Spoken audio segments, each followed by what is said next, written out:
Renal கற்கள், அதாவது சிறுநீரக கற்கள். சிறுநீரில் இருக்கிற அதிகப்படியான கழிவு பொருட்கள், உப்புகள் நீர்த்து போகாத போது படிகங்களா உருவாகுது. இதான் நம்ம சிறுநீரக கற்கள்னு சொல்றோம்.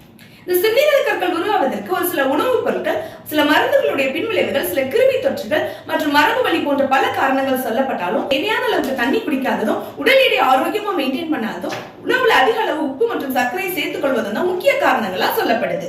சிறுநீரகத்துல உருவாகிற இந்த கற்கள் சிறுநீர் பாதை வழியா நகரும் பொழுது கடுமையான வயிற்று வலி, இடுப்பு வலி, வாந்தி, யூரின்ல ரத்தம் போகுது, இந்த மாதிரியான அறிகுறிகள் ஏற்படுது. இந்த கற்களோட தன்மை மற்றும் அளவு பொறுத்து பெரும்பான்மையான சிறுநீரக கற்கள் சிறுநீர் கழிக்கும் போதே வெளியேறுது. ஆனா இது வெளியேறும் போது ஏற்படுகிற வலியானது மிக கடுமையா இருக்குது. இந்த அறிகுறிகள் தோன்றும் போதே நம்ம மருத்துவ உதவியை நாடும் பொழுது வலி இல்லாம இந்த கற்களை வெளியேற்றுவதற்கு தேவையான மருத்துவ உதவிகள் செய்யப்படுது. தேவையான அளவுக்கு தண்ணீர் குடிப்பதன் மூலமாகவும், உடல் எடை ஆரோக்கியமா பராமரிப்பதன் மூலமாகவும், உணவுல உப்பு மற்றும் சர்க்கரை அளவை குறைவா எடுத்துக்கொள்வதன் மூலமாகவும் இந்த சிறுநீரக கற்கள் வராம நம்மளால தவிர்க்க முடியும். நன்றி.